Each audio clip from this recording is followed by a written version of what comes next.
Je suis ravi de vous retrouver, de vous retrouver donc avec Hervé Morin. Mettons d'entrée les pieds dans le plat pour réveiller nos auditeurs et nos téléspectateurs.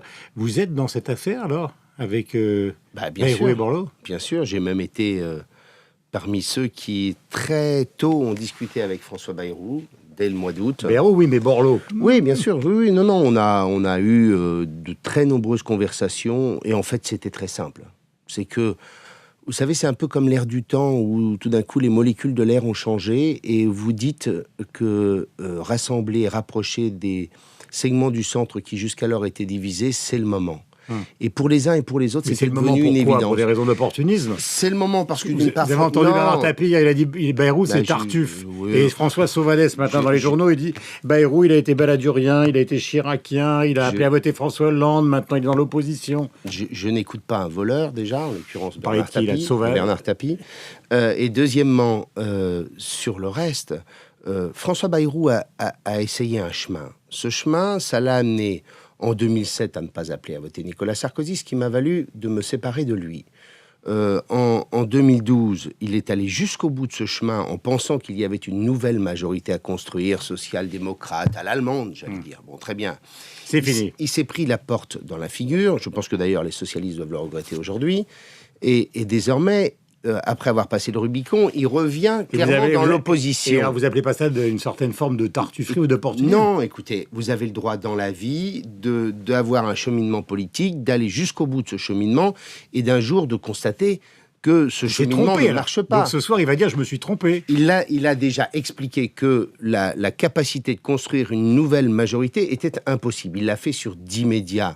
Je ne suis pas en train de lui demander, comme les bourgeois de Calais, d'arriver avec la corde au cou. Tout ça n'a pas de sens. Et les clés de la ville. Ce que je souhaite, moi, c'est construire une famille politique qui soit en capacité de porter une alternative. Et donc... cette alternative, elle doit porter sur à peu près un message simple, c'est de dire aux Français, on n'est pas seulement en crise, on est en train de changer de monde.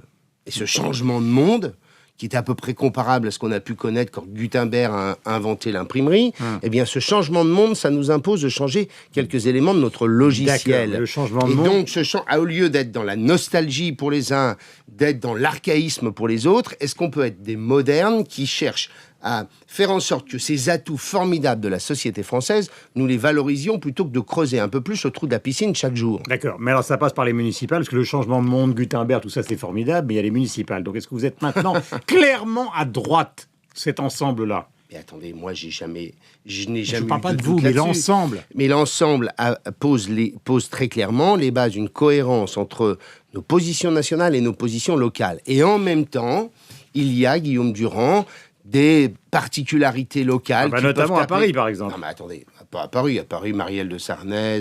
non, enfin, il y a quand même le seul conseiller de Paris Modem, qui s'appelle M. Martins, qui s'est rallié à Anne Hidalgo. Non, mais moi, je suis maire d'une commune, j'ai des gens de gauche dans mon conseil municipal. Dans toutes les communes de France, vous construisez des listes avec l'idée que vous allez agréger des talents pour porter le développement ou l'énergie d'une ville. Et donc, il n'y a absolument rien de choquant que des hommes et des femmes issus d'horizons différents portent un même projet pour une ville. Alors, c'est vrai que dans les grandes agglomérations, il y a plus de politique.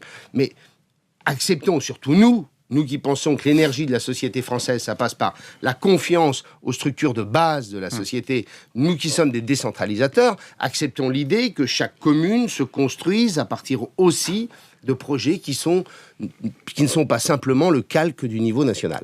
Nous sommes dans un quinquennat et par rapport au septennat, tout change. J'ai été un des seuls à ne pas voter le quinquennat. Oui, eh bien, aujourd'hui, je peux vous dire que je ne le regrette vraiment pas. Enfin, c'est fait. Oui, d'accord, mais je vous le dis. Ça veut dire que vous êtes là pour être une force d'appoint de la droite, ou est-ce que vous considérez que l'un des objectifs de cette alliance qui est européenne, alors que le Front National est en gros contre l'Europe aujourd'hui, c'est d'avoir un candidat au deuxième tour? Parce que maintenant, on est en campagne électorale permanente. C'est bien ça le drame. Et d'ailleurs, à mon sens, il serait bon de revenir sur cette gangrène de la démocratie française que représente l'élection du président de la République au suffrage universel, si vous voulez mon point de vue, Guillaume Durand. Vous entendez le silence. Oui, mais le silence... Donc vous voulez plus du quinquennat? Non, j'ai dit que j'avais voté contre. On ne reviendra probablement pas là-dessus. En revanche, l'élection du président de la République au suffrage universel, c'est la gangrène de la démocratie française. Pourquoi ?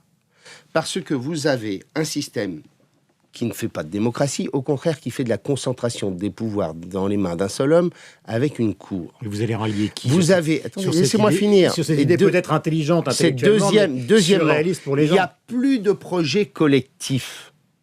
Vous n'avez plus des familles politiques qui construisent un projet politique qu'ils pensent, construisent et réfléchissent avec le temps et qu'ils présentent aux Français porté par un homme. Vous avez désormais une vie politique qui se résume à des cultures d'ego où chacun essaie de démontrer une différence par rapport à l'autre qui est dans sa même famille politique. Ce qui fait qu'on arrive à l'élection présidentielle avec des projets qui ne sont absolument pas construits et où le projet de François Hollande, c'est François Hollande. Le projet de François Hollande, ça l'amène à un jour présenter la taxe à 75% parce qu'il faut récupérer les voix de l'extrême gauche. Le deuxièmement, à présenter telle ou telle mesure, sans que tout ça n'ait été réellement réfléchi et construit dans une famille politique. La personnalisation de la vie politique, c'est Guillaume Durand, j'appelle le programme de Nicolas Sarkozy, c'est Nicolas Sarkozy. J'appelle à revenir à l'essence de la Ve République, où le président de la République était un arbitre avec un Premier ministre qui conduisait et déterminait la politique de la nation à partir d'une majorité qui avait construit un projet politique collectif.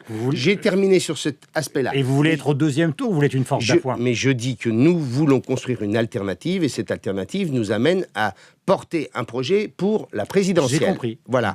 Alors, bien entendu, vous allez vous battre. Un projet pour la vous allez vous battre contre Marine Le Pen, vous allez vous battre contre l'UMP si c'est Nicolas Sarkozy ou François Fillon, et vous allez vous battre contre la gauche sortante. Je dis par ailleurs qu'il y aura d'ailleurs pas seulement pour nous, l'opposition nationale, mais aussi d'ailleurs pour la gauche, la même problématique. C'est comment ne pas être disqualifié dès le soir du premier tour. C'est un vrai sujet. Parce que compte tenu de la progression du Front National... C'était le thème de l'édito de Tabar sur Radio Classique. Je ne le sais pas. Mais si, vous l'avez entendu Non, je ne l'ai pas écouté. Mais la vraie question sera d'être responsable et de mesurer quels sont les risques pour l'opposition de disparaître dès le premier tour. Mais voilà, justement, moi, je pose cela. Puisque vous ne l'avez pas écouté, je le relis en votre présence.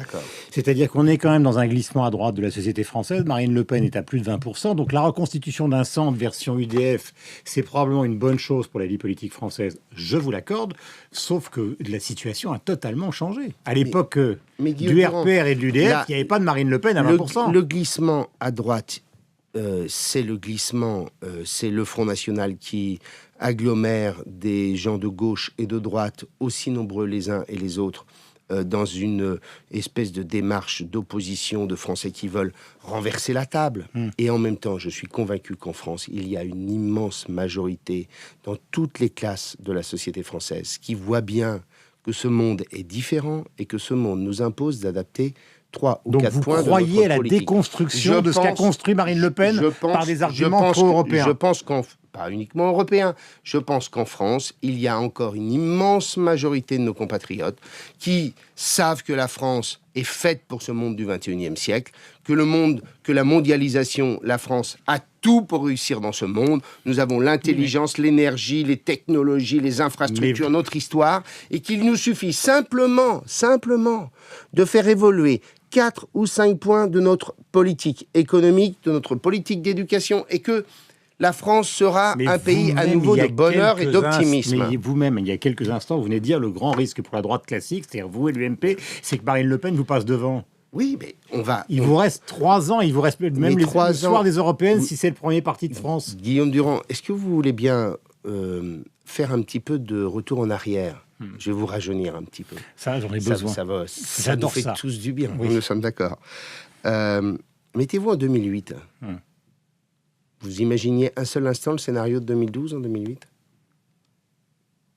Grand blanc. Non, pas grand blanc. Vous savez, non, les sondages, à partir de 2008, les sondages ont donné le président sortant toujours perdant, pratiquement. D'accord, oui, sauf que personne n'imaginait que François Hollande soit président de la République. D'accord, mais les sondages disaient... Donc, je vous dis que on est dans une période extrêmement trouble, vous voyez bien, le pouvoir a peur, le pouvoir est totalement... est tétanisé par la peur. Oui, dans les votes budgétaires, la majorité, même si actuellement les sondages sont très défavorables à François Hollande, dans les votes budgétaires qui ont lieu tous les jours, pour l'instant, la majorité tient. C'est pas que les sondages, c'est que les Français rejettent violemment et profondément le pouvoir en place aujourd'hui. C'est ça le sujet. Donc, qui vous dit que tout ça va tenir 4 ans ? Donc vous faites partie de ceux qui considèrent que dissolution c'est possible, Non, dissolution, je ne sais pas. Tout ce que je sais, c'est la rue autrement. Ça peut être la rue. Vous voyez bien que des segments de la société française sont en colère, qu'ils le manifestent par des actes d'une violence qu'on n'avait pas vue depuis très longtemps. Et donc je dis que personne ne sait ce que va devenir la situation politique. Vous êtes un responsable politique, vous êtes ministre de la Défense, personne ne sait ce qui va se passer. Je sais. Eh bien non mais... Est-ce qu'on pouvait imaginer, il y a 15 jours, que les Bretons allaient rentrer dans une colère absolue à partir d'un symbole que sont ces portiques? Mais c'est pas nouveau. Moi, j'ai connu des grèves des camionneurs qui bloquaient la France. Vous savez très bien. Eh bien, voilà pourquoi nous devons continuer à construire notre projet et nous poser les bonnes questions au bon moment. Donc, si je comprends bien, ce centre réunifié, c'est la meilleure alternative contre la montée du Front National, contre l'effondrement de la gauche. Nous sommes les seuls à avoir un peu de modernité dans le débat politique. D'un côté, vous avez des pessimistes qui sont génétiquement pessimistes, c'est la droite. De l'autre, vous avez des optimistes BA, c'est la gauche. Et de l'autre, et enfin, nous voulons être, les optimistes réalistes, en disant aux Français, la France a toutes ses chances dans le monde qui se construit aujourd'hui. J'ai deux dernières questions, une factuelle. Est-ce que vous croyez, parce que vous avez été son ministre de la Défense, au retour inéluctable de Nicolas Sarkozy? Je pense que ça en prend le chemin, en effet. Donc, en fait, cette alliance sera une force de soutien de Nicolas Sarkozy. Laissez les choses se dérouler. Pourquoi vous êtes en train déjà de construire quelque chose, de décrire quelque chose qui est dans 3 ans? Nous avons, à nous construire nous-mêmes sans nous poser la question des autres. Deuxième question, elle est importante. Vous avez été ministre de la Défense. Le Mali, la situation est quand même très grave. 2 journalistes français ont été assassinés. Est-ce que vous croyez qu'on est là-bas pour longtemps, que cette guerre va devenir notre guerre? Je l'ai dit le jour où nous avons mis les pieds au Mali. Je soutenais et j'ai soutenu la décision de François Hollande d'envoyer des forces françaises au Mali pour éviter que le Mali soit dans les mains d'Al-Qaïda. Mais j'ai toujours dit que, contrairement à ce qu'on nous racontait, nous y serions pour longtemps. Je vous rappelle que lorsque nous sommes arrivés au Tchad, à la fin des années 70, nous avons dit que nous étions pour quelques mois, au pire quelques années. Nous y sommes encore.